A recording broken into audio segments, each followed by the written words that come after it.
السلام علیکم ورحمۃ اللہ وبرکاتہ، نحمده ونصلی علی رسولہ الکریم، اما بعد فاعوذ باللہ من الشیطان الرجیم، بسم اللہ الرحمن الرحیم، رب اشرح لی صدری ویسر لی امری واحلل عقدۃ من لسانی یفقہوا قولی۔ وما کان ھذا القرآن، اور نہیں ہے یہ قرآن، ان یفترا، کہ گھڑا جا سکے۔ یہ قرآن پاک ایسی چیز نہیں کہ جو من گھڑت ہو یا کوئی انسان اس کو بنا سکے۔ من دون اللہ، اللہ کے سوا۔ یہ کتاب ایسی کتاب ہے جس کا بھیجنے والا صرف اللہ ہے، کسی انسان کی بنائی ہوئی نہیں۔ ولیکن، لیکن کیا ہے یہ قرآن؟ تصدیق کرنے والا، سچ بتانے والا، الذی، اس چیز کی، بین یدیہ، جو اس کے سامنے ہے، اس کے آگے ہے۔ بینا کس کو کہتے ہیں؟ درمیان، اور ید ہاتھ، یدئی دو ہاتھ کے درمیان۔ یہ لفظی معنی ہے، ظاہر قرآن کے ہاتھ تو نہیں ہے، مراد اس سے سامنے ہے۔ جو چیز دو ہاتھوں کے بیچ میں ہوتی ہے وہ انسان کے سامنے ہوتی، لیکن یہ تصدیق ہے اس چیز کی جو اس کے سامنے ہے۔ اب کیا سامنے ہے؟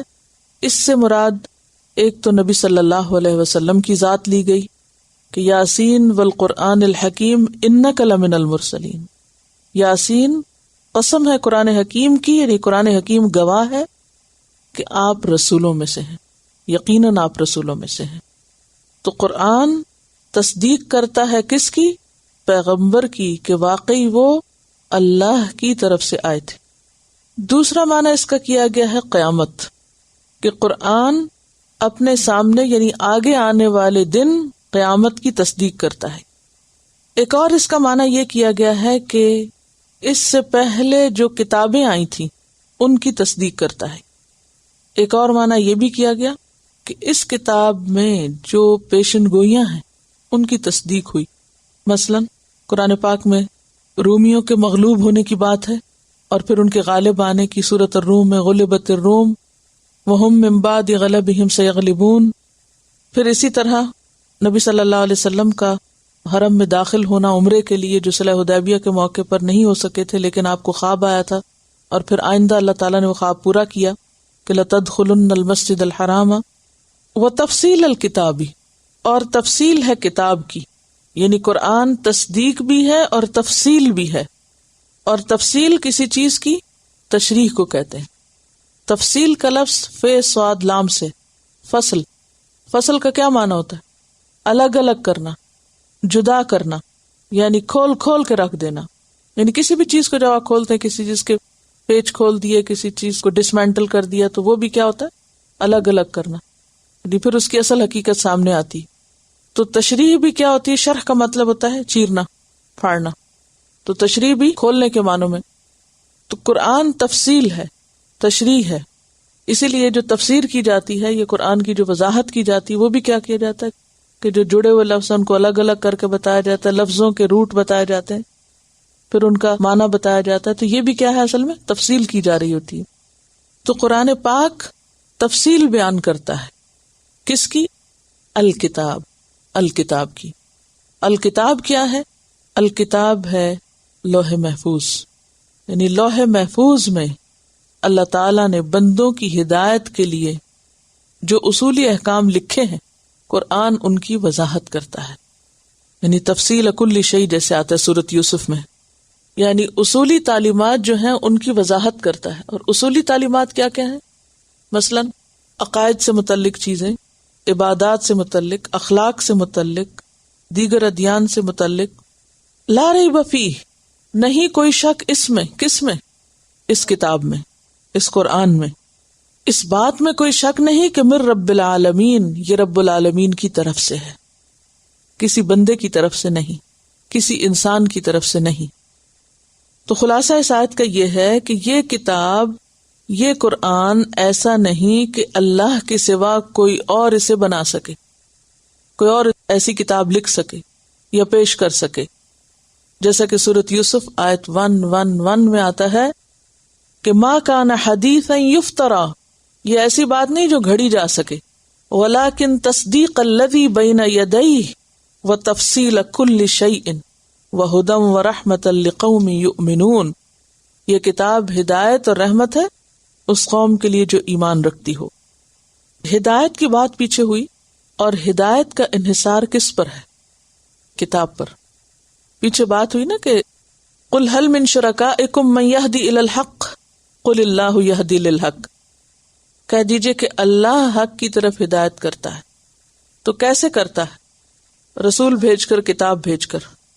لیکن بہت سے لوگ کتاب کی بجائے گمان کی پیروی کرتے ہیں، کیونکہ پیچھے آپ ہدایت کا معنی کتاب بھی پڑھ چکے ہیں۔ آپ کو یاد ہوگا کہ میں نے آپ کو ایک حدیث بھی اس سلسلے میں سنائی تھی، نبی صلی اللہ علیہ وسلم کی لائی ہوئی تعلیمات بھی ہدایت کہلاتی ہیں۔ بہت سے لوگ ہدایت کی بجائے گمان کی پیروی کرتے ہیں۔ اب اگر انسان یہ سوچے کہ مجھے گمان کی پیروی نہیں کرنی، ہدایت کی پیروی کرنی ہے، تو اس کے لیے اسے کیا کرنا ہوگا؟ کتاب کو فالو کرنا ہوگا۔ اب کتاب کو فالو کب کیا جا سکتا ہے؟ جب اس پر پوری طرح ایمان ہو، اطمینان ہو کہ جو کچھ یہ کہتی ہے وہ بالکل سچ ہے، اور یہ کہ یہ اللہ کی طرف سے ہے، اور یہ کہ یہ کسی انسان کی بات نہیں، یہ اللہ کی بات ہے۔ یہ الگ بات ہے کہ پڑھانے والے یا سمجھانے والے بیچ میں انسان آ جاتے ہیں، ورنہ یہ ان کی اپنی بات نہیں ہوتی، یہ اللہ کی بات ہے۔ وہ تو صرف ایک ٹول ہوتے ہیں پہنچانے کا، کیریئر ہے، ذریعہ ہے، ورنہ پیغام تو یا بات تو یا کلام تو یہ اللہ کا ہے۔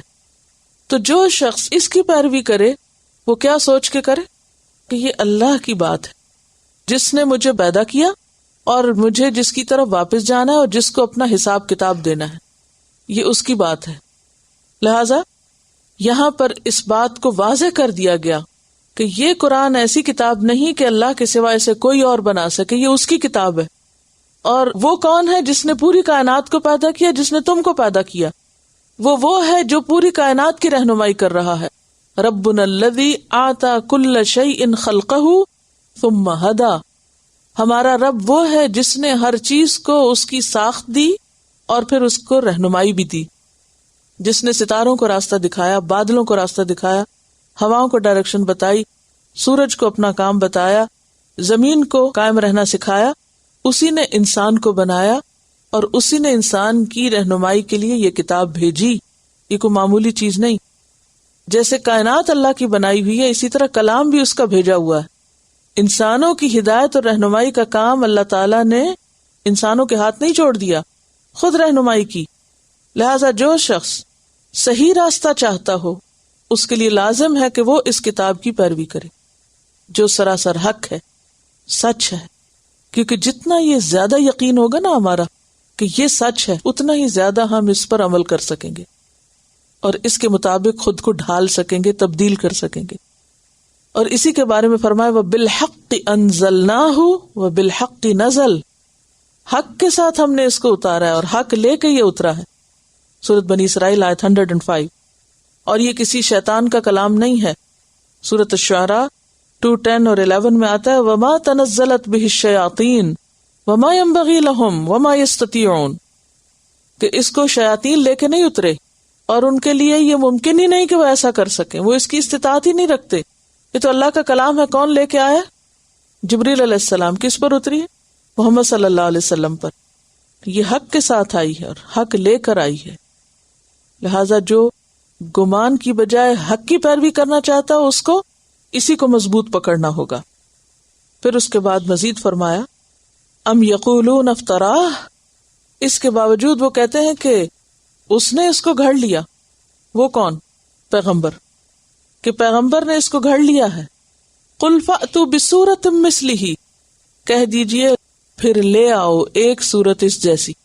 اگر تم یہ سمجھتے ہو کہ پیغمبر نے اسے خود سے خود لکھ لیا ہے تو پھر تم بھی ایک سورت خود لکھ کے لے آؤ جو فصاحت و بلاغت میں، معنی میں، ہدایت دینے میں اسی طرح کی ہو۔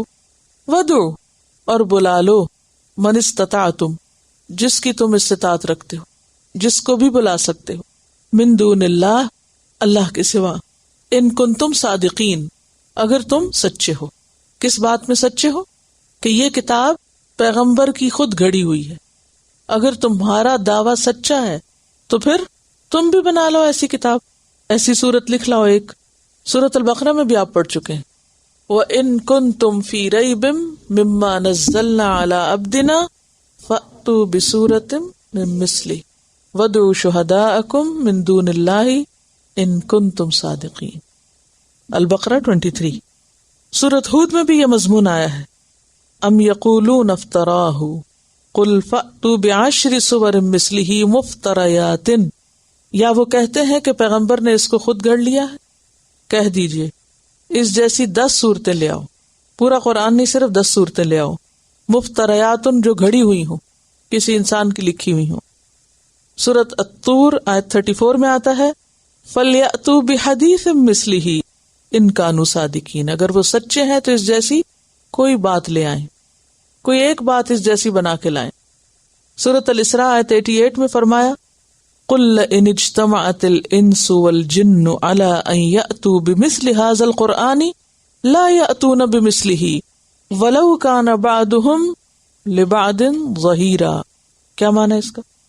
کہہ دیجئے کہ اگر سارے انسان اور سارے جن بھی جمع ہو جائیں کہ اس قرآن جیسی کوئی چیز لا سکیں، وہ اس جیسی چیز نہیں لا سکتے، خواہ ان میں سے بعض کے مددگار کیوں نہ ہو. جن اور انس اکٹھے بھی ہو کے نہیں لا سکتے، انسان تو کیا. سورۃ البقرہ میں کہا گیا وَإِن لَّمْ تَفْعَلُوا وَلَن تَفْعَلُوا فَاتَّقُوا النَّارَ الَّتِي وَقُودُهَا النَّاسُ وَالْحِجَارَةُ.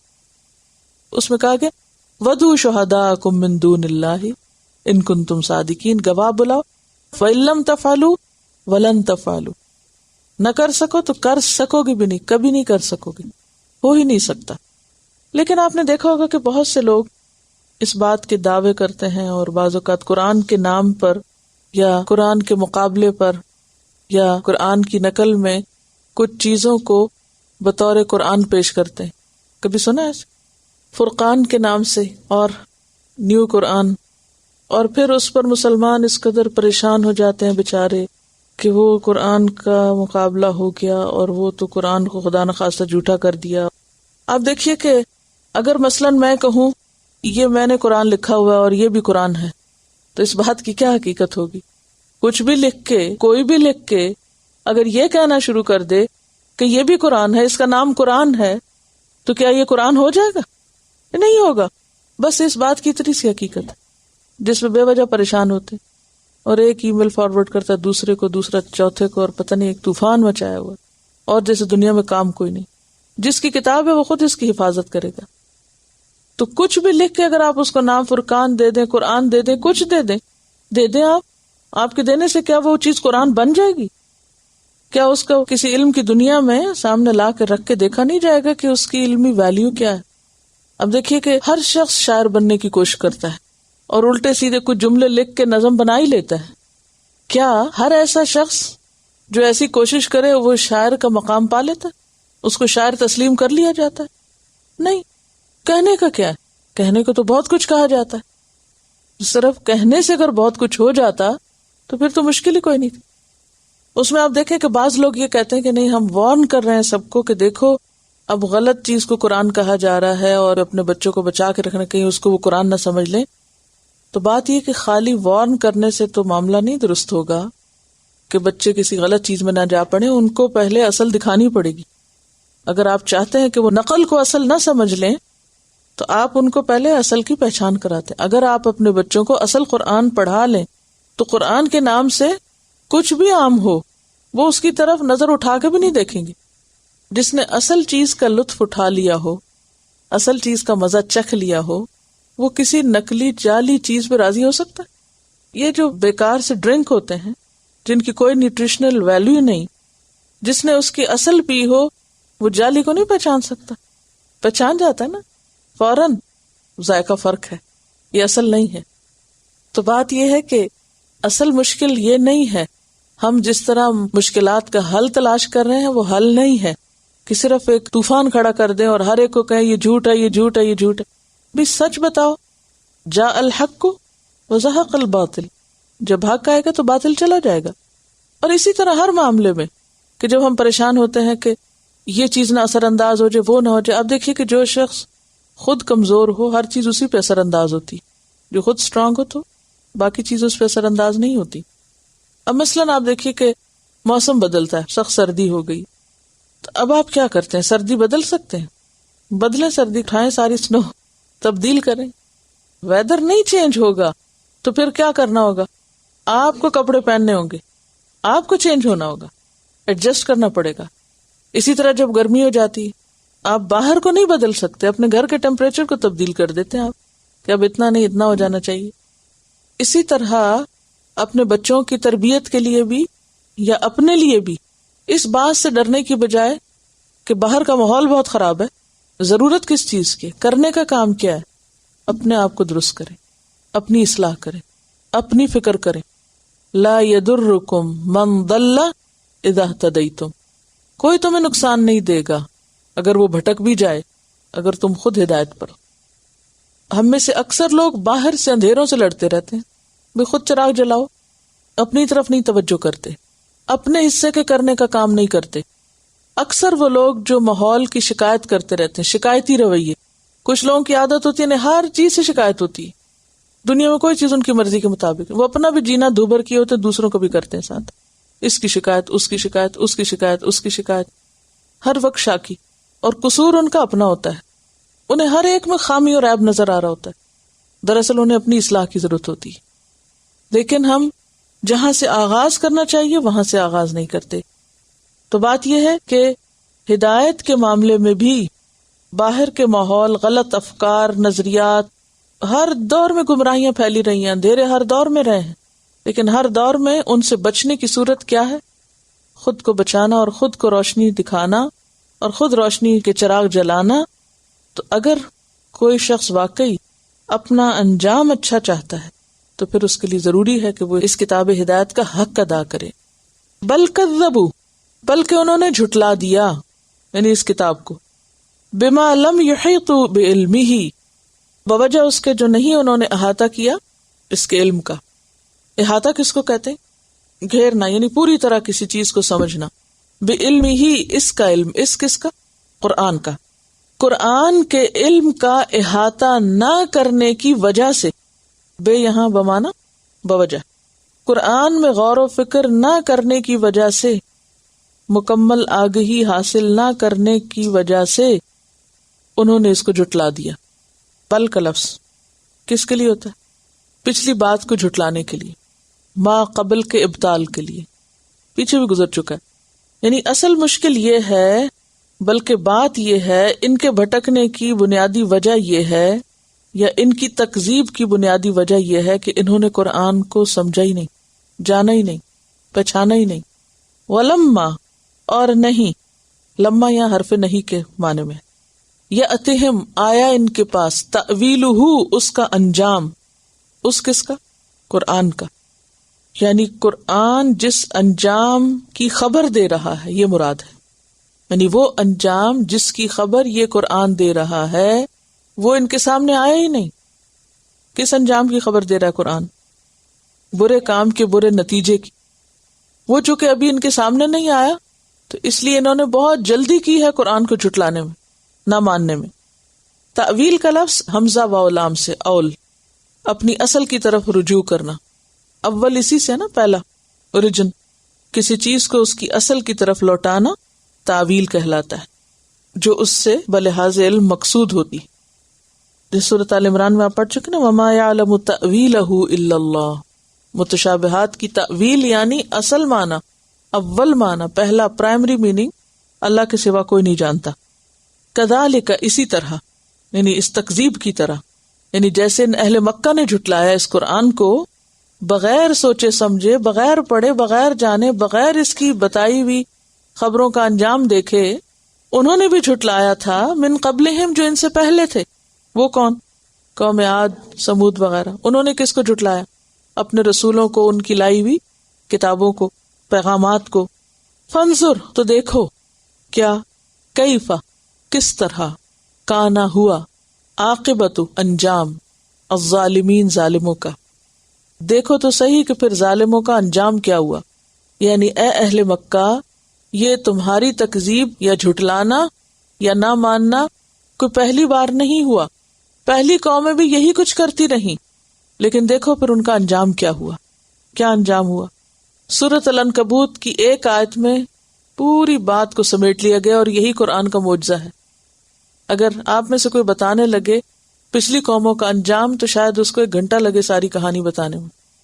اللہ سبحانہ وتعالیٰ فرماتے ہیں فَكُلًّا أَخَذْنَا بِذَنبِهِ، ہر ایک کو ہم نے اس کے گناہ کی وجہ سے پکڑا. فَمِنْهُمْ مَنْ أَرْسَلْنَا عَلَيْهِ حَاصِبًا، کسی پہ ہم نے پتھروں والی ہوا بھیجی. وَمِنْهُمْ مَنْ أَخَذَتْهُ الصَّيْحَةُ، کسی کو چیخ نے پکڑا. وَمِنْهُمْ مَنْ خَسَفْنَا بِهِ الْأَرْضَ، کسی کو ہم نے زمین میں دھنسایا. وَمِنْهُمْ مَنْ أَغْرَقْنَا، کسی کو ہم نے ڈبو دیا. سب قوموں کا انجام اکٹھا کر دیا ایک آیت میں. وَمَا كَانَ اللَّهُ لِيَظْلِمَهُمْ، اللہ نے ان پہ ظلم نہیں کیا. وَلَكِنْ كَانُوا أَنفُسَهُمْ يَظْلِمُونَ، لیکن وہ اپنی جانوں پر خود ظلم کرتے تھے. العنکبوت 40. آج بھی بہت سے لوگ قرآن نہیں پڑھتے، بعض اوقات پڑھتے ہیں تو صرف ظاہری طور پر، ترجمہ پڑھنے لگتے ہیں، ان کو سمجھ میں نہیں آتا کہ یہ کیا ہے، کچھ باتیں بے ربط محسوس ہوتی ہیں. وجہ کیا ہوتی ہے؟ لم یحیطوا بعلمہ، گہرائی میں نہیں جاتے، اس کے اندر کا ربط اور اس کا نظم نہیں دیکھتے. مثلاً آپ کسی بھی انسان کو دیکھتے ہیں تو بظاہر کیا ہے، مثلاً ہم میں سے ہر ایک اپنے جسم پر غور کرے تو ہم سکن میں لپٹے ہوئے کچھ ہڈیوں، گوشت وغیرہ اور کچھ چیزوں کے مجموعہ ہے نا. ایک عام انسان کسی انسان کو اپنے جسم کو کیسے دیکھتا ہے؟ صرف اس کی شیپ بھی نہیں، کلر، سکن کتنی اسموتھ ہے، کتنی فریش ہے، صرف اس ظاہر سے دیکھتے ہیں، بس اس سے آگے نہیں دیکھتے. اور وہی فتویٰ لگا دیتے ہیں صحت مند ہے یا نہیں ہے، اچھا ہے یا نہیں ہے، پسند اور ناپسند کا یہیں سے فیصلہ کر دیتے ہیں، اندر نہیں جھانکتے. ہم میں سے کتنے لوگوں کو پتا ہے کہ ہماری ہڈیاں اندر سے ان کی شیپ کیا ہے، وہ کس طرح بندھی ہوئی ہیں ایک دوسرے کے ساتھ، کس طرح جڑی ہوئی ہیں؟ کچھ نہیں پتا. لیکن جو شخص اس علم کا مطالعہ کرتا ہے وہ جب کسی چیز کو دیکھتا ہے تو وہ صرف ظاہری سکن کو نہیں دیکھتا، بلکہ اس کو پتا ہوتا ہے کہ اس کے اندر مزید کیا اور یہ کتنے فائدے کا اور اس کو کس طرح استعمال کرنا چاہیے. اگر اسے صحیح طور پہ استعمال نہ کیا جائے تو کہاں سے کیا خرابی ہو سکتی، کیسے ہی بیمار ہو سکتا، کیسے ہی تندرست ہو سکتا. پھر اسی طرح بہت سے لوگ کسی انسان کی تعریف کس بات پہ کرتے ہیں؟ اس کی ظاہری فٹنس پہ، ظاہری سمارٹنس پہ، شکل و صورت پہ، لباس پہ، ظاہریت پہ. بالکل ایک شیلو اور ایک ظاہری سطحی سی چیز، یہ سطحی سوچ ہوتی ہے.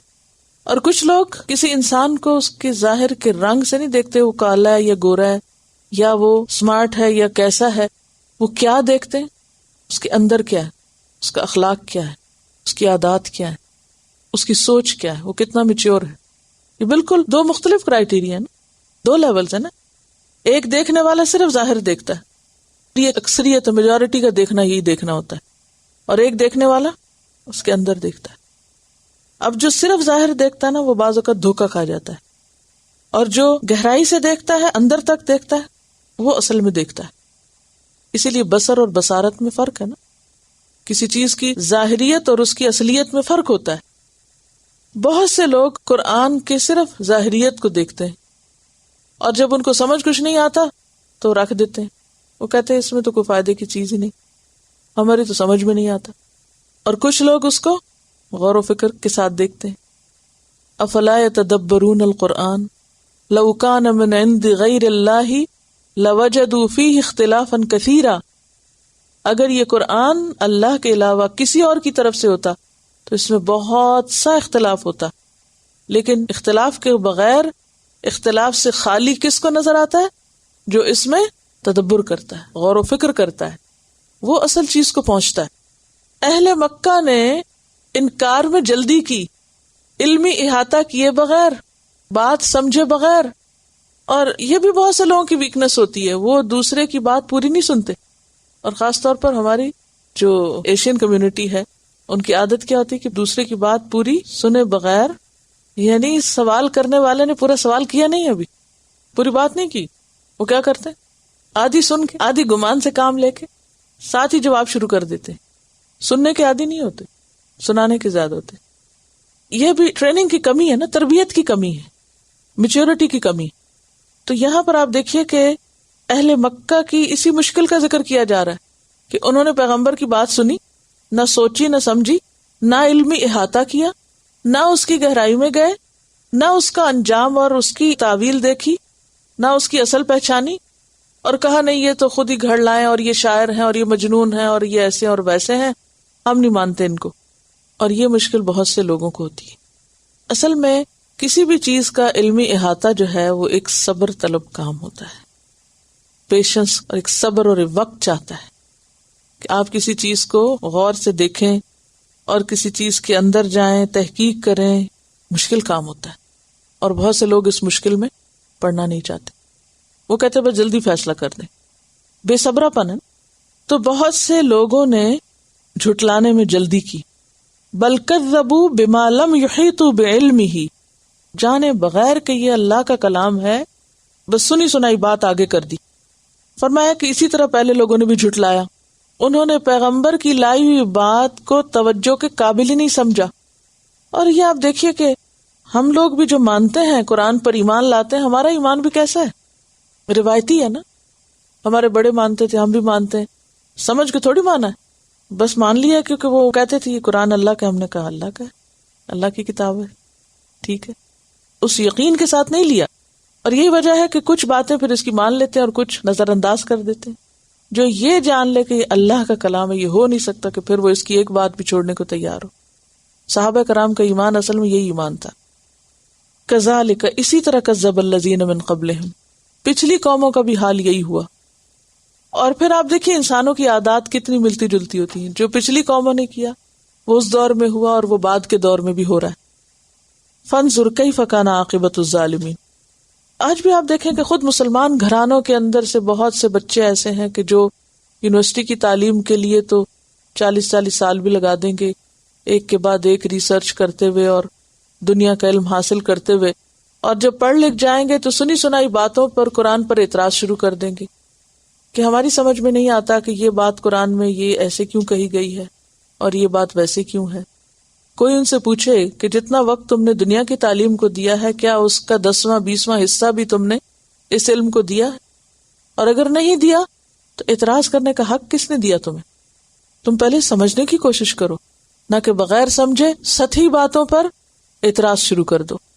وَمِنْهُمْ، اور ان میں سے بعض، اشارہ اہل مکہ کی طرف، لیکن خاص کانٹیکسٹ کے بعد پھر عام ہو جاتی ہے بات. اکثر لوگوں کا حال ہی مَن يُؤْمِنُ بِهِ، جس پر ایمان لاتا ہے، یعنی دل میں مانے ہوئے، دل میں اعتراف ہے. وَمِنْهُمْ، اور ان میں سے، مَن لَا يُؤْمِنُ بِهِ، جو اس پر ایمان نہیں رکھتا، یعنی دل سے بھی نہیں مانتا. ایک اور معنی یہ کہ ان میں سے کچھ تو ایسے ہیں جو اس پر ایمان لے آئیں گے، کیونکہ مضارع ہے نا یؤمن، ایمان رکھتا ہے یا ایمان لے آئے گا. اللہ کے علم میں ہے کہ بعض اہل مکہ جو آج جھٹلا رہے ہیں کل مان جائیں گے. جیسے حضرت عمر ابتدا میں نہیں مانے تھے، پھر مان گئے. اور اسی بے شمار مثال ہیں ان کے بعد کہ پہلے مخالفت کی پھر اس کے بعد مان گئے. اور کچھ ایسے ہیں کہ جنہوں نے نہ اب مانا نہ تب مانا، جیسے ابو جہل، حالانکہ وہ جان چکا تھا، اسے پتا تھا.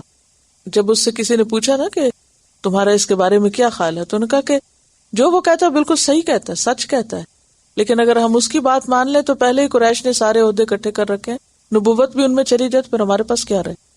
وہ صرف ضد کی وجہ سے نہیں مانے تھے. پھر اسی طرح بعض لوگ اوپر سے کہتے تھے ہم نہیں مانتے، لیکن دل سے مانے ہوئے تھے اور چھپ چھپ کے سنتے بھی تھے. رات کے اندھیرے میں جب نبی صلی اللہ علیہ وسلم اس کو پڑھتے تو وہ خفیہ آ کے سنتے بھی تھے، سننا چاہتے بھی تھے، لیکن ایک صرف ظاہری انا اور ضد نے انہیں روک رکھا تھا. فرمایا وَرَبُّكَ أَعْلَمُ بِالْمُفْسِدِينَ، اور تیرا رب خوب جانتا ہے مفسدوں کو، فساد کرنے والوں کو. اور یہاں فساد کرنے والے کون ہیں؟ نہ ماننے والے. سچائی کو نہ ماننا ہی اصل میں فساد ہے. اور نہ ماننے والے کیوں نہیں مانتے؟ کیونکہ انہوں نے اس پر غور ہی نہیں کیا، سمجھا ہی نہیں، اس کی قدر و قیمت ہی نہیں پہچانی، نہ سمجھ ہے. وَإِن كَذَّبُوكَ، اور اگر وہ آپ کو جھٹلاتے ہیں یا جھٹلا دیں. کون؟ اہل مکہ. اور کا سے مراد پیغمبر علیہ السلام. اگر وہ آپ کو جھٹلا دیں، فقل، تو کہہ دیجئے، لی عملی، میرے لیے میرا عمل ہے، وَلَكُمْ عَمَلُكُمْ، اور تمہارے لیے تمہارا عمل، یعنی میں پیش کرتا رہوں گا اور تم جھٹلاتے ہو تو جھٹلاتے رہو. انتم بریئون، تم بریء ذمہ ہو، مما عمل، اس سے جو میں عمل کرتا ہوں. وَأَنَا بَرِيءٌ اور میں بریء الذمہ ہوں، مما تعملون اس سے جو تم عمل کرتے ہو، نہ میں تمہیں کچھ کہتا ہوں نہ تم مجھے کچھ کہو، میں تمہارے اعمال کا ذمہ دار نہیں اور تم میرے عمل کے ذمہ دار نہیں. یعنی دلیل قائم ہونے کے باوجود، لاجواب ہونے کے باوجود اگر پھر بھی یہ نہیں مانتے تو پھر ان سے لا تعلق ہو جاؤ. سورۃ الشعراء میں آتا ہے 216 میں فَإِنْ عَصَوْكَ پھر اگر یہ تیری نافرمانی کرے فَقُلْ إِنِّي بَرِيءٌ مِّمَّا تَعْمَلُونَ تو میں تمہارے عمل سے بری ذمہ ہوں. سورۃ سبا آیت 25 میں آتا ہے قُلْ لَا تُسْأَلُونَ عَمَّا أَجْرَمْنَا وَلَا نُسْأَلُ عَمَّا تَعْمَلُونَ قیامت کے دن بھی تم سے نہیں پوچھا جائے گا ہمارے کاموں کے بارے میں اور ہم نہیں پوچھے جائیں گے تمہارے اعمال کے بارے میں. اسی طرح سورۃ الکافرون میں بھی آتا ہے قُلْ يَا أَيُّهَا الْكَافِرُونَ لَا أَعْبُدُ مَا تَعْبُدُونَ وَلَا أَنْتُمْ عَابِدُونَ مَا أَعْبُدُ وَلَا أَنَا عَابِدٌ مَا عَبَدتُّمْ وَلَا أَنْتُمْ عَابِدُونَ مَا أَعْبُدُ لَكُمْ دِينُكُمْ وَلِيَ دِينِ. سورۃ الممتحنہ آیت 4 میں بھی آتا ہے إِنَّا بُرَآءُ مِنْكُمْ وَمِمَّا تَعْبُدُونَ مِن دُونِ اللَّهِ. لیکن یہ بات کب کہی گئی؟ اعلان برات کب ہوا؟ یہ جو اعلان برات ہے کہ انتم بریون مما عمل و انا بریون مما تعملون، یہ پہلے دن نہیں کہا گیا تھا، ابتدا میں نہیں کہا گیا. کیوں؟ ابتدا میں تو دعوت دی گئی، حق پیش کیا گیا، اس پہ دلائل دیے گئے، اعتراضات کا جواب دیا گیا. جب بالکل وہ لاجواب کر دیے گئے تو آخر میں بس یہ بات پھر کی گئی کہ ٹھیک ہے حجت تمام ہو چکی ہے، اب اگر تم نہیں مانتے تو تم اپنے عمل کے خود ذمہ دار ہو، تمہارے کاموں کا ذمہ دار میں نہیں، اور اسی طرح جو میں کر رہا ہوں وہ مجھے کرنے دو، کیونکہ میں اپنے لیے کر رہا ہوں جو کچھ کر رہا ہوں، تم سے اس کی پوچھ نہیں ہوگی. یعنی تم مجھے کچھ نہ کہو تو میں تمہیں کچھ نہیں کہتا، کیونکہ انجام کار تو اللہ کے پاس ہے. سورۃ یونس کی آیت 52 میں آتا ہے هل تجزون الا بما کنتم تکسبون ومنهم من يستمعون الیک، اور ان میں سے بعض ایسے ہیں جو آپ کی بات غور سے سنتے ہیں.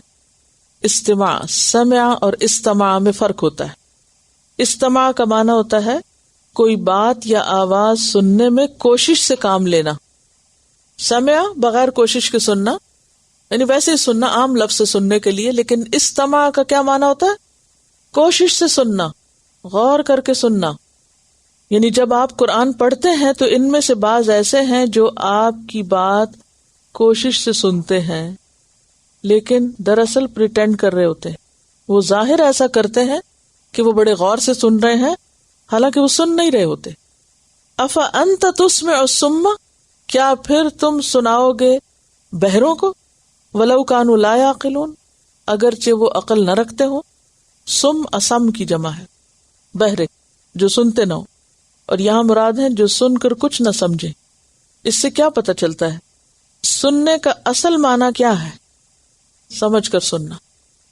محض سننا نہیں، جب تک سن کے بات سمجھی نہ جائے اس وقت تک سننا نہ سننے کے برابر ہے. اب آپ دیکھیے کہ بہت سارے لوگ جب قرآن پڑھا جاتا ہے، تلاوت ہوتی ہے تو وہ سنتے ہیں، چپ کر کے بڑی توجہ سے بیٹھ کے سن رہے ہوتے ہیں، لیکن ایک جملہ نہیں سمجھتے. روز نماز پڑھتے ہیں مسجد میں، کچھ پتہ نہیں امام نے کیا پڑھا، خاموش کھڑے ہوتے سنتے. بہت سے لوگ قرآن سنتے وقت بڑے ادب سے بیٹھتے ہیں، بڑے اہتمام سے بیٹھتے ہیں، لیکن انہیں کچھ پتہ نہیں چلتا کہ کیا کہا جا رہا ہے. ایسا سننا نہیں کہلاتا، کیونکہ یہاں کیا کہا جا رہا ہے؟ افا انت تسمع الصم ولو کانوا لا یعقلون، جو سمجھے نہ، عقل سے کام نہ لیں، اللہ کے نزدیک وہ بہرے ہیں. گویا انہوں نے کچھ سنا ہی نہیں، کیونکہ جب سمجھا ہی کچھ نہیں. مثلاً اگر آپ کے کان سے کوئی آواز ٹکراتی رہے اور آپ کو کچھ سمجھ نہ آئی کس کی آواز ہے، تو آپ کا سننا اور نہ سننا برابر ہے، بلکہ یہ سننا الٹا بوجھ ہے. کیا سمجھا اس سے آپ نے؟ کہ حاضر دماغ ہو کے سننا ضروری ہے. محض تلاوت سننا ایک برکت یا ایک ثواب کی چیز تو ہو سکتی، لیکن اس سے انسان کا عمل کچھ بھی نہیں بدلتا. لا يسمع الا دعاء و ندا، وہ صرف ایک آواز سنتے ہیں، قرآن کو سمجھے بغیر سننا محض ایک آواز کا سننا ہے اور بس. یہ بات ہم سب کے لیے ہے، سب مسلمانوں کے لیے، کہ قرآن کو سمجھ کر پڑھنا ضروری ہے تاکہ پھر جب سنیں تو پتہ چلے کیا سنا. غور و فکر ضروری ہے، عقل کا استعمال ضروری ہے. اللہ نے عقل دی اس لیے ہے کہ سب سے بڑھ کر اس کا حق یہ ہے کہ اللہ کی بات سمجھ کے سنی جائے. حیرت کی بات ہے نا، انسان اپنے کانوں سے دنیا بھر کی باتیں سنے اور سمجھے، دنیاوی فائدوں کی باتیں خوب سمجھے، طرح طرح کی زبانیں سمجھے. ہم میں سے انگریزی زبان کتنوں کی مادری زبان ہے، یعنی ماں کی زبان ہے؟ نہیں، کسی کی بھی نہیں، لیکن سب سمجھتے ہیں. لیکن جب قرآن کی بات آتی ہے تو وہ کیا کہتے ہیں؟ بڑی مشکل ہے. کہاں سے مشکل ہو گئی؟ کیوں مشکل ہو گئی؟ جس چیز سے آپ کو دنیا کا فائدہ حاصل ہونا تھا وہ آپ نے سیکھ لی، جیسے تیسے سیکھ لی، اور جہاں دنیا کا فائدہ نہیں تھا، کل کا فائدہ ہے، وہ نہیں سیکھی. کوئی اس پہ توجہ بھی نہیں، محنت بھی نہیں کرتا. کون سر کھپائے کہ لوگوں کو یہ سکھائے کہ کیسے قرآن پڑھو؟ حالانکہ اس سے ہماری نجات وابستہ ہے. وَمِنْهُمْ مَنْ يَسْتَمِعُونَ إِلَيْكَ، اور یہاں اشارہ ہے اہل مکہ کی طرف جن کی اپنی زبان عربی تھی، پھر بھی وہ نہیں سنتے تھے، پھر بھی ان کا سننا اور نہ سننا برابر تھا. کہ بہت سے لوگوں کو زبان کا بھی مسئلہ نہیں ہوتا، لیکن چونکہ قرآن میں ان کا انٹرسٹ نہیں ہوتا، ان کی دلچسپی نہیں ہوتی، اس لیے وہ نہیں سنتے. انسان کو ہمیشہ کون سی بات سمجھ میں آتی ہے؟ جس میں اس کی دلچسپی ہوتی ہے. وہ بات اشاروں سے بھی کری جائے تو خوب سمجھ آتی ہے، لیکن جس میں انسان کی دلچسپی نہیں ہوتی، شوق نہیں ہوتا، وہ اس کو سمجھا کے بھی سمجھائی جائے تو اس کی سمجھ میں نہیں آتی، وہاں اس کی عقل نہیں کام کرتی. اور اسی کیفیت کو سورۃ الانبیاء میں بیان کیا گیا، آیت نمبر 2 اور 3 میں، ما یأتیہم من ذکر من ربہم محدث الا استمعوہ وہم یلعبون لاہیۃ قلوبہم. کیا مانا؟ کہ نہیں آتی ان کے پاس کوئی نصیحت ان کے رب کی طرف سے، محدث کا کیا مانا؟ تازی. الا استمعوہ، مگر اس کو سنتے ہیں، وہم یلعبون، اور وہ کھیل رہے ہوتے ہیں. لاہیۃ قلوبہم، ان کے دل مست ہوتے ہیں، یعنی کہ دل کسی اور چیز میں مشغول ہوتے ہیں. ومنہم، اور ان میں سے بعض، من ینظر الیک، جو آپ کی طرف دیکھتے ہیں، جو آپ کو دیکھ رہے ہوتے ہیں لیکن حقیقت میں نہیں دیکھتے. یعنی نبی صلی اللہ علیہ وسلم اہل مکہ کے بیچ میں تھے، 40 سال تک ان کے اندر رہے، اور آپ کی نبوت کی ساری نشانیاں لوگوں کے سامنے تھیں، لیکن اس کے باوجود ان کو کچھ نظر نہیں آ رہا تھا. افانت تہدی العمی، کیا پھر آپ ہدایت دیں گے اندھوں کو؟ ولو کانوا لا یبصرون، اگرچہ وہ نہ دیکھتے ہوں. عمیون کون ہوتے ہیں؟ اندھے. تو بات یہ ہے کہ اصل اندھا پن دلوں کا اندھا پن ہوتا ہے. فإنها لا تعمى الأبصار ولكن تعمى القلوب التي في الصدور. آنکھیں اندھی نہیں ہوتی بلکہ دل اندھے ہو جاتے ہیں جو سینوں میں ہیں. نبی صلی اللہ علیہ وسلم کہیں باہر سے نہیں آئے تھے، اس ماحول کے اندر پیدا ہوئے تھے، اسی معاشرے کی پیداوار تھے. ان کا بچپن اور جوانی ان کے اندر گزرا تھا، وہ ان کے اخلاق اور کردار سے واقف تھے، وہ ان کو پہچانتے تھے، جانتے تھے. کس طرح؟ صادق اور امین کے نام سے. وَمِنْهُمْ مَنْ يَنْظُرُ إِلَيْكَ، آپ کو دیکھتے تھے، ساری نشانیاں بھی تھی ان کے سامنے، لیکن اس کے باوجود وہ نہیں دیکھتے تھے. کیا آپ سچے نبی ہیں؟ نبوت کی ساری نشانیاں دیکھتے ہوئے بھی کہ آپ سب سے مختلف ہیں، آپ کی بات، آپ کا انداز، آپ جو تعلیم پیش کر رہے ہیں، اور خاص طور پر جو قرآن لوگوں کے سامنے رکھ رہے ہیں، وہ سب کیا ہے؟ حق ہے. لیکن اس کے باوجود انہیں نظر نہیں آتا تھا. ان اللہ لا یظلم الناس شیئا، بے شک اللہ لوگوں پر ظلم نہیں کرتا کچھ بھی، کہ ان کو کان اور آنکھیں دے کر بھی انہیں سننے اور دیکھنے کی توفیق نہیں دیتا. یہ اللہ کا ظلم نہیں. ولکن الناس، لیکن لوگ، انفسہم یظلمون، اپنی جانوں پر خود ظلم کرتے ہیں، اپنے نفسوں پہ خود ظلم کرتے ہیں. کیسے؟ ہدایت سے فائدہ نہ اٹھا کر، ساری نشانیاں ہوتے ہوئے بھی نشانیوں کو نہ دیکھ کر. سورت کے شروع میں سورت کا تعارف کراتے ہوئے ایک بات میں نے آپ سے عرض کی تھی کہ اس سورت کا مضمون کیا ہے. توحید کی دعوت ہے، شرک کا ابطال ہے، اور ایمانیات کی تجدید ہے، جس میں آخرت پر ایمان کی بات بھی ہے، قرآن پر ایمان کی بات بھی ہے. ابھی آپ نے قرآن پر ایمان اور اس کی تصدیق کی بات بھی سنی. اور خاص طور پر قضاء و قدر. بہت سے لوگ یہ کہتے ہیں نا کہ اللہ ہی ہمیں ہدایت نہیں دیتا. اس کا جواب ہے یہاں ان اللہ لا یظلم الناس. اللہ نے آنکھیں دی دیکھو، اللہ نے کان دیے سنو، اللہ نے حق تمہارے سامنے کھول کے رکھا اس کو پہچانو. لیکن اگر سب کچھ ہوتے ہوئے بھی، یعنی آنکھ بھی ہے اور حق بھی ہے، قرآن بھی ہے، عقل بھی ہے، کتاب بھی ہے، اب اگر ان کو دونوں کو کوئی کنیکٹ نہ کرے، نہ سمجھے، قصور کس کا؟ ہم سب دیکھیں ایسے سب بہانے باز جو یہ کہتے ہیں کہ اللہ چاہے گا تو ہمیں بھی ہدایت مل جائے گی، بندے کے بس میں تو کچھ نہیں، اگر اللہ نے ہماری گمراہی لکھ دی ہے تو پھر ہم کیسے ہدایت پائیں؟ ان سب کا جواب ہے کہ اللہ نے ظلم نہیں کیا. اللہ نے کیسے ظلم نہیں کیا؟ اللہ نے آنکھیں دی ہے نا، سب کو نظر آتا نا سب کچھ، عقل دی ہے نا، دنیا کے کاموں میں خوب استعمال ہو رہی ہے نا، اللہ نے پیغمبر بھیجا ہے، اللہ نے کتاب بھیجی ہے، ساری حجت تمام کر دی ہے. آنکھیں دی، عقل دی جو ذریعہ ہے، اور پھر کتاب بھی دی. پھر اس کے بعد اور کیا دیا جاتا جس سے لوگ ہدایت پاتے؟ اور کیا چاہیے تھا کہ ابھی بھی کہتے ہو کہ اللہ نہیں چاہتا؟ کیسے نہیں چاہتا؟ اگر وہ نہ چاہتا ہوتا تمہاری ہدایت تو کیا کرتا؟ تمہیں آنکھیں کان نہ دیتا، تمہیں کتاب نہ دیتا، پیغمبر نہ بھیجتا، ساری نشانیاں جمع نہ کرتا. تو یہاں جبریہ کا رد ہے جو کہتے ہیں انسان تو مجبور محض ہے، کچھ نہیں کر سکتا بیچارہ. سمجھ آئی قضاء و قدر کی؟ جو کہتے ہیں نا یہ تو ہماری تقدیر میں لکھا ہوا کہ ہم گمراہ ہوں، جہنم ہماری قسمت میں لکھی ہوئی ہے، تو پھر ہمارا دل کیسے حق کی طرف پھرے؟ ان اللہ لا یظلم الناس شیئا. اللہ نے کسی پہ کچھ بھی ظلم نہیں کیا، لوگوں کو مواقع دے دیے ہیں. ولکن الناس انفسہم یظلمون. لیکن لوگ اپنے نفسوں پہ، اپنی جانوں پہ خود ظلم کرتے ہیں. وہ حدیث یاد ہوگی آپ کو کہ مثال اس علم کی جو اللہ نے ہدایت دے کر نبی صلی اللہ علیہ وسلم کو بھیجا، اس کی مثال بارش کی طرح ہے جو کسی زمین پہ پڑے. زمین کے بعض حصے کیسے ہوتے ہیں؟ زرخیز ہوتے ہیں، جو بارش کو جذب کر لیتے ہیں اور اس سے سبزہ اگتا ہے جسے انسان کھاتے ہیں، جانور کھاتے ہیں.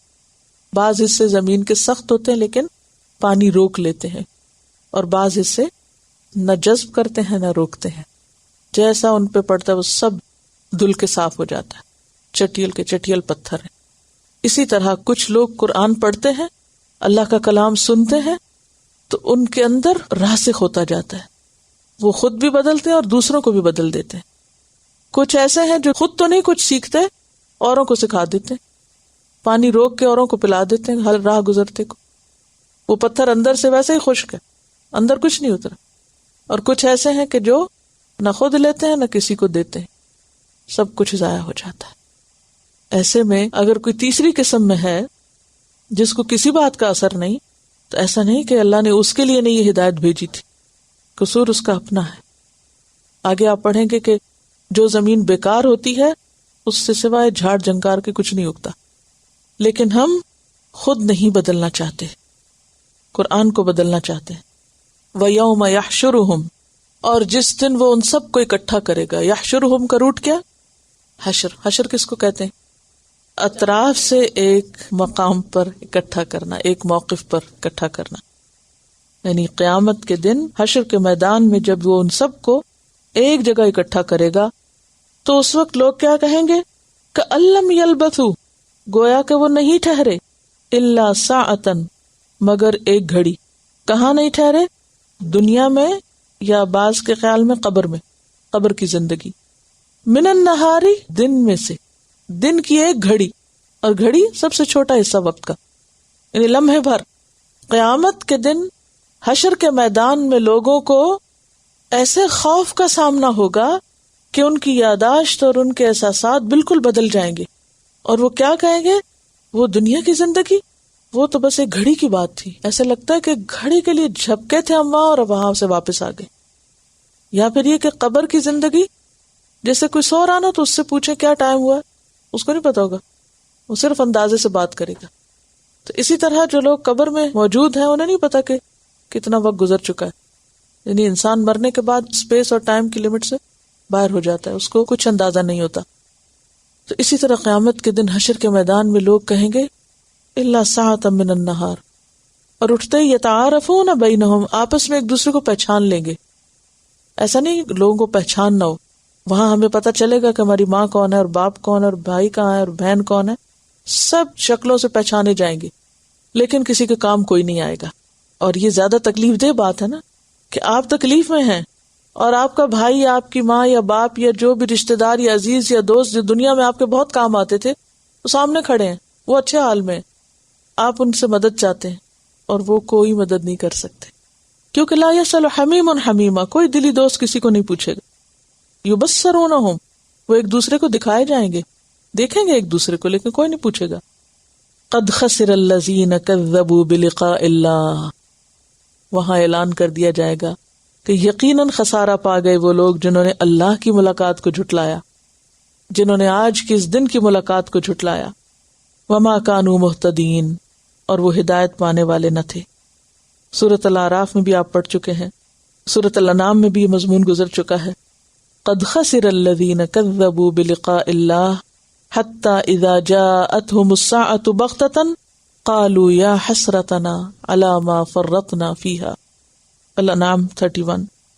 تو خلاصہ یہ ہے کہ آج ہمیں یہ دنیا کی زندگی اصل زندگی لگتی، اس کے مسائل اصل مسائل لگتے ہیں، اس کی پریشانی بہت بڑی پریشانی لگتی، اس کے غم بہت بڑے غم لگتے ہیں. اکثر ہم محاوروں میں استعمال کرتے ہیں پہاڑ جیسی زندگی اور طویل عمر، لیکن کل قیامت کے دن یہ ایک لمحہ نظر آئے گی. سورۃ الاحقاف میں بھی آتا ہے کأنہم یوم یرون ما یوعدون لم یلبثوا الا ساعۃ من نہار. النازعات 46 میں آتا ہے کأنہم یوم یرونہا لم یلبثوا الا عشیۃ او ضحاہا. سورۃ الروم 55 میں آتا ہے وَيَوْمَ تَقُومُ السَّاعَةُ يُقْسِمُ الْمُجْرِمُونَ مَا لَبِثُوا غَيْرَ سَاعَةٍ. سورۃ طٰہٰ 103 میں آتا ہے يَتَخَافَتُونَ بَيْنَهُمْ، آپس میں چپ کے باتیں کریں گے. إِن لَبِثْتُمْ إِلَّا عَشْرًا، تم بس 10 دن ٹھہر کے آئے ہو. سورۃ المومنون 113 میں قَالُوا لَبِثْنَا يَوْمًا أَوْ بَعْضَ يَوْمٍ فَاسْأَلِ الْعَادِّينَ، ہم تو دن یا دن کا بھی کچھ حصہ ٹھہرے، گننے والوں سے پوچھ لیجئے، ہم زیادہ نہیں رہ کے آئے. قیامت کا دن اتنا طویل دن ہوگا، اتنا ہولناک دن ہوگا کہ وہاں لوگوں کے خوف اور دہشت اور وحشت کا عالم یہ ہوگا کہ انہیں اپنی پچھلی ساری زندگی بس ایک خواب کی طرح نظر آئے گی.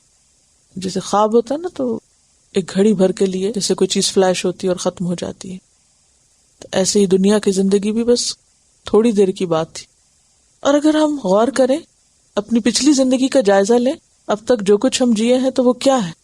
اگر آپ کسی سے کہیں اچھا مجھے اپنی پچھلی زندگی کے واقعات سناؤ، تھوڑی دیر میں ختم ہو جائے گی ساری کہانی. کتنا بھی طویل کریں آپ اس کو، چند لمحوں کی بات ہے، اور یہ حقیقت ہے. اور ویسے بھی آپ دیکھیے کہ قیامت کا دن جب شروع ہوگا تو پھر اسے ختم نہیں ہونا نا، یعنی وہ پھر جنت یا جہنم تک انسان پہنچے گا اور وہ اینڈ لیس زندگی ہے، ہمیشہ ہمیشہ کی زندگی. تو ان لمیٹڈ کے مقابلے میں لمیٹڈ چیز، ہاں وہ کتنی بھی بڑی کیوں نہ ہو، اس کی تو کوئی ریشو ہے ہی نہیں، تناسب، آپس کی مناسبت ہی نہیں، اس لیے بھی انسان کو بہت چھوٹا لگے گا سب کچھ.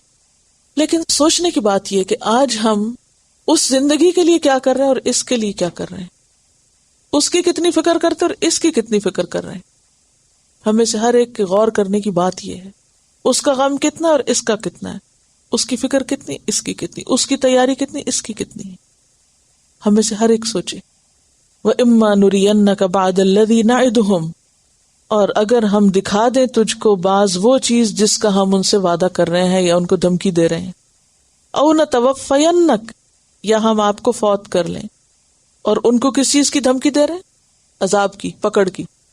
یا آپ کو فوت کر لیں یعنی ان کی پکڑ سے پہلے. فَإِلَيْنَا مَرْجِعُهُمْ، تو ہماری طرف ان کا لوٹنا ہے، پلٹنا. کن کا؟ ان سب جھٹلانے والوں کا. ثم اللہ شہید، پھر اللہ گواہ ہے، علی ما یفعلون، اوپر اس کے جو وہ کر رہے ہیں.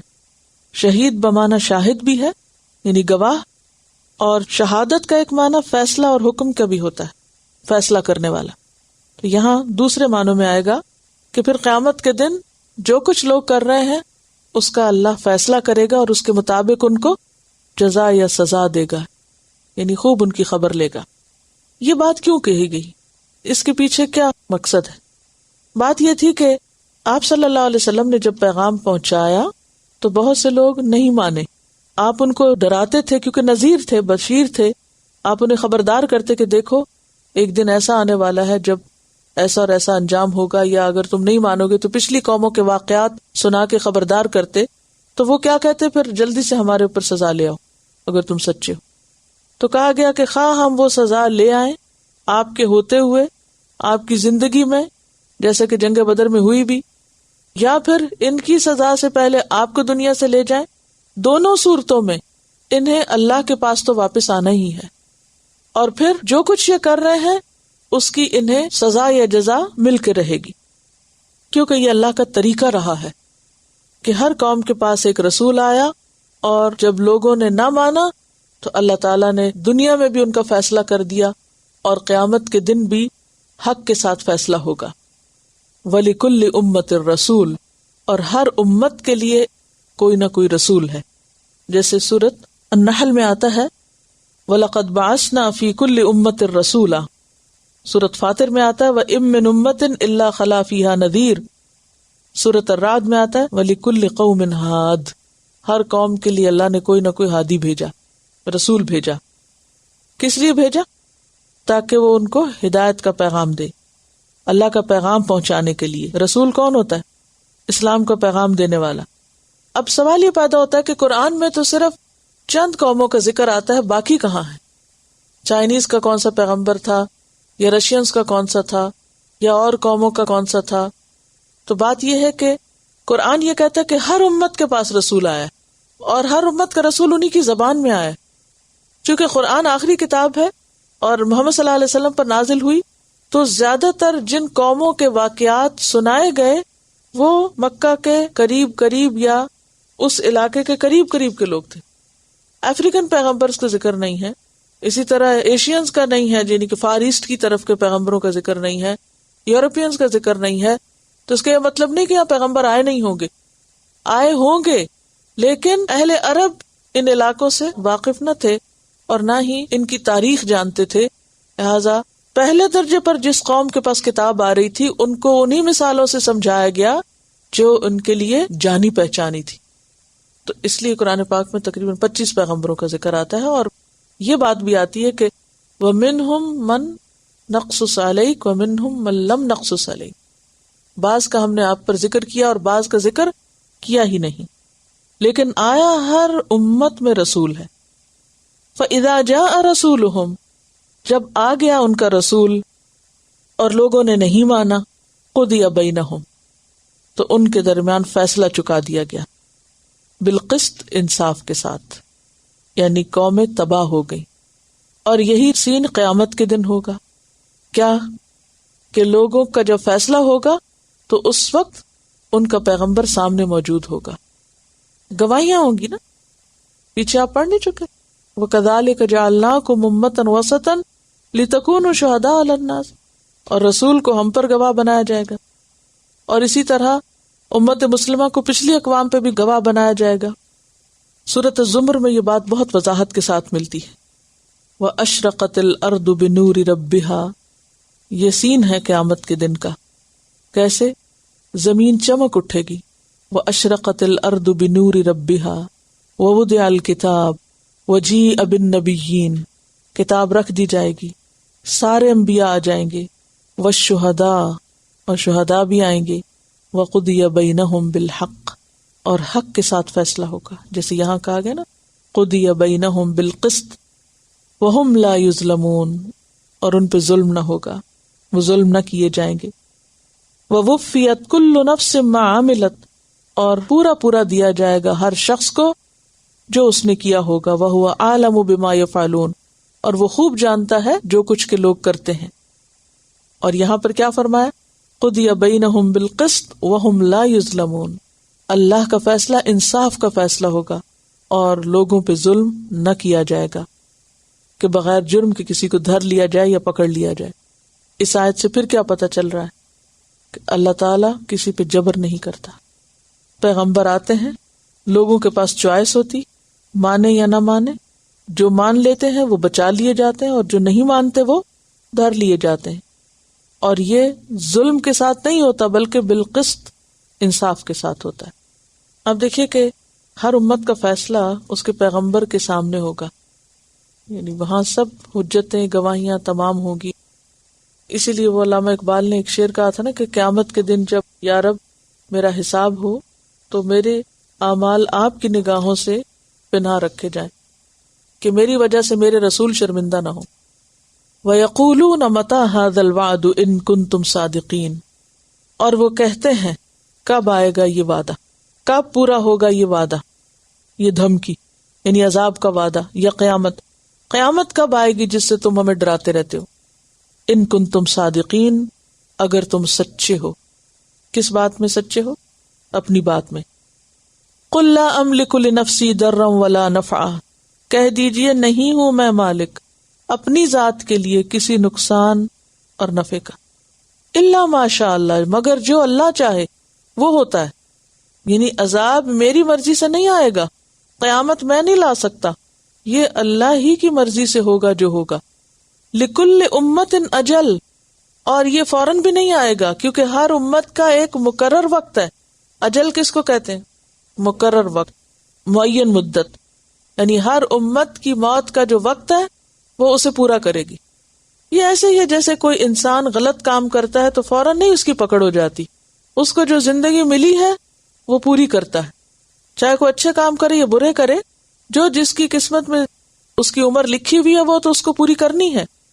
اذا جاء اجلہم، جب ان کا مقرر وقت آ جائے گا، فلا یستأخرون ساعۃ، تو نہ وہ دیر کر سکیں گے ایک گھڑی بھی، ذرا دیر نہ کر سکیں گے، پیچھے نہیں ہٹ سکیں گے، یعنی اپنے انجام کو فوراً پہنچ جائیں گے. ولا یستقدمون، اور نہ وہ آگے بڑھ سکیں گے، آگے نہیں سے رکھ سکیں گے، یعنی وہ اپنے وقت پر ہی ختم ہوں گے، نہ پہلے اور نہ بعد میں. تو کیا کہا جا رہا ہے کہ یہ پیغمبر سے بار بار عذاب کا مطالبہ کرتے تھے، تو پیغمبر سے کہا گیا کہ آپ ان کو بتائیے کہ عذاب لانا میرا کام نہیں، میں تو اپنی ذات کے بھی نفع نقصان کا مالک نہیں ہوں، مگر جو اللہ چاہے وہ ہوتا ہے. تو تمہارے نفع نقصان کا مالک میں کہاں سے ہو سکتا ہوں؟ اور عذاب کیوں نہیں آ رہا، اس کی کیا وجہ ہے؟ دیکھیے یہ سوال بہت سے لوگوں کا ہوتا ہے، فلاں ظالم ہے اس کی پکڑ کیوں نہیں ہوتی، فلاں قوم مجرم ہے اس کی پوچھ کیوں نہیں ہوتی، اس کو کیوں چھوٹ ملی ہوئی ہے، اس کو کیوں آزادی ملی ہوئی ہے. یہ سوال ہوتا ہے نا ذہنوں میں. اس کا جواب ہے یہاں پر کہ اللہ نے ہر ایک کو کام کرنے کا موقع دے رکھا ہے، وقت دے رکھا ہے، چاہے وہ اچھا کرے یا برا کرے، ظلم کرے یا عدل کرے، اور جب اس کا وقت پورا ہوتا ہے تبھی اس کو اٹھایا جاتا ہے، خواہ وہ موت سے اٹھایا جائے یا کسی عہدے سے کسی کو ہٹایا جائے. بعض اوقات ایسا ہوتا ہے کہ ظالم بادشاہ کسی قوم پہ مسلط ہو جاتا ہے. اب یہ ہے کہ لوگ کیا سوچتے ہیں کہ اتنے ظلم کر رہا ہے پھر کیسے سروائیو کر رہا ہے، بس جلدی سے ہٹ جائے. تو اس میں یہ ہے کہ جب اس کا وقت پورا ہوگا وہ جب ہی ہٹے گا، اس کا ٹینیور پورا ہوگا تو وہ جائے گا. اور جب موت کا وقت آ جاتا ہے تو پھر آگے پیچھے نہیں ہوتا، جو جگہ وقت گھڑی مقرر ہوتی ہے اسی پہ جانا ہوتا ہے. قل ارأیتم، کہہ دیجئے کیا دیکھا تم نے، یعنی سوچا تم نے، غور کیا تم نے. یہ لفظ بہت جگہ استعمال ہوتا ہے. ارأیتم سورۃ الانعام میں بہت دفعہ آپ نے پڑھا، ارأیت الذی یکذب بالدین. تو ارأیت مطلب ہوتا ہے کیا تم نے دیکھا، دیکھا تم نے، کیا مطلب، غور کیا تم نے، سوچا تم نے. تنبیہ کے لیے ہے، یا آ جو ہے نا حرف استفہام ہے، تنبیہ کے لیے. دیکھا تم نے. ان اتاکم عذابہ بیاتن، اگر آ جائے تمہارے پاس اس کا عذاب، یعنی جس کی تمہیں بہت جلدی ہے، وہ آ جائے بیاتن، رات میں. بیاتن کا لفظ بیت سے نکلا، بیت کہتے ہیں رات کا ٹھکانہ. بیت کیا ہے؟ رات کا ٹھکانہ، گھر. اور یہاں تو یہ بات بہت اچھی طرح سمجھ میں آنے والی ہے کیونکہ لوگ اکثر گھر میں صرف رات کو ہوتے ہیں اور بعض رات کو بھی نہیں ہوتے. او نہارن، یا دن، یعنی دن کے وقت آئے. اللہ کا عذاب رات کے وقت آئے یا دن کے وقت. ماذا یستعجل منہ المجرمون، ما کیا ہے، ذا وہ چیز، کیا ہے وہ چیز، تعجب کی بات ہے، یا ماذا تعجب کے لیے آئے. یستعجل جلدی مانگتے ہیں، منہ اس سے، یعنی عذاب میں سے، یا اللہ سے مطالبہ کر کے. المجرمون مجرم لوگ. یعنی کبھی سوچو تو صحیح کہ اللہ کا عذاب اگر رات کو یا دن کو آ جائے اور تم دیکھ لو، اس وقت تم سے کوئی پوچھے جب تمہاری پکڑ ہو، یہی چیز تھی جس کے لیے تم نے جلدی مچا رکھی تھی، یہ جلدی لینے والی چیز تھی، یہ جلدی مانگنے والی چیز تھی. یعنی جب عذاب آئے گا تو پھر تو یہ کسی کام کے قابل نہ رہیں گے، کچھ بھی نہ کر سکیں گے. تو کس لیے جلدی کا مطالبہ کر رہے ہیں؟ کیوں اللہ سے جلدی مانگ رہے ہیں یا کیوں عذاب جلدی مانگ رہے ہیں؟ اثم اذا ما وقع آمنتم به، کیا پھر جب وہ واقع ہو گیا تو تم ایمان لاؤ گے، یا تم ایمان لائے اس وقت کہا جائے گا عذاب آنے کے موقع پر. پھر حرف استفہام ہے. اذا تب، کیا پھر تب، ما واقع جو واقع ہوا، یعنی جب عذاب واقع ہو گیا، آمنتم به تو تم ایمان لائے اس پر. کس پر؟ جس کو تم نہیں مان رہے تھے. الآن، یہاں آ جو ہے نا لمبی مد کے ساتھ، اس کے نیچے 2 الف جمع ہے. ایک استفہام کا ہے کیا، اور دوسرا الآن کا ہے. الآن جو ہے یہ ظرف زمان ہے. ظرف زمان کس کو کہتے ہیں؟ وقت کے لیے. یعنی کیا اس وقت، یہ مراد ہے. اس وقت سے مراد کون سا وقت ہے یہاں؟ عذاب کا وقت. اصل میں آن کہتے ہیں ماضی اور مستقبل کے بیچ کے وقت کو. ہمارے پاس زندگی صرف 3 منٹ ہے. کیسے؟ 1 منٹ وہ جو ابھی گزر گیا، اور ایک وہ جو ابھی آنے والا ہے، اور ایک وہ جو اس وقت ہمارے پاس. 3 لمحے ہوتی ہے زندگی ہر بندے کے پاس. ایک وہ لمحہ جو گزر گیا، پچھلی ساری زندگی قیامت کے دن سا ہے، ایک لمحہ نظر آئے گی. آنے والے کا پتہ نہیں لمحے کا کہ آتا کہ نہیں. تو ہمارے پاس پھر باقی 3 میں سے بھی کیا ہے؟ اس وقت ایک ہے. اس ایک لمحے کی قدر ہمیں پہچاننی. عقل مند وہ ہے جو اتنا باریک دیکھ سکے، جو لمحے بچانا جانے. تو الآن کا کیا معنی ہے؟ پچھلے اور اگلے لمحے کے بیچ کا لمحہ. کیا اس وقت؟ اور یہ آن جو ہے نا ہمیشہ ال کے ساتھ آتا ہے، الآن. اور چونکہ حرف استفہام ہے، الآن کیا اب؟ وقد کنتم بہ تستعجلون، اور تحقیق تھے تم اس کے ساتھ جلدی مچاتے. اب مانتے ہو اس کی تو تمہیں جلدی تھی، اب کیوں تم پریشان ہو؟ ثم قیل للذین ظلموا، پھر کہہ دیا جائے گا ان لوگوں سے جنہوں نے ظلم کیا، ذوقوا عذاب الخلد، چکھو عذاب ہمیشگی کا. جب وہ عذاب آ گیا تو اس نے واپس تھوڑی جانا ہے، وہ تو ہمیشہ کے لیے آ گیا. موت آ گئی تو بس ہمیشہ کے لیے آ گئی، قیامت آ گئی تو بس آ گئی. ذوقوا عذاب الخلد هل تجزون، نہیں تم جزا دیے جا رہے، الا بما کنتم تکسبون، مگر اس چیز کا جو تم کمائی کرتے رہے.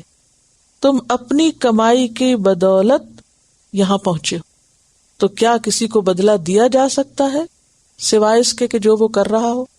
تو تمہیں بھی وہی دیا جا رہا ہے جو تم کر رہے تھے یا جس کے تم مستحق ہو. وآخر دعوانا ان الحمد للہ رب العالمین. سبحانک اللہم وبحمدک نشہد ان لا الہ الا انت نستغفرک ونتوب الیک. السلام علیکم ورحمۃ اللہ وبرکاتہ.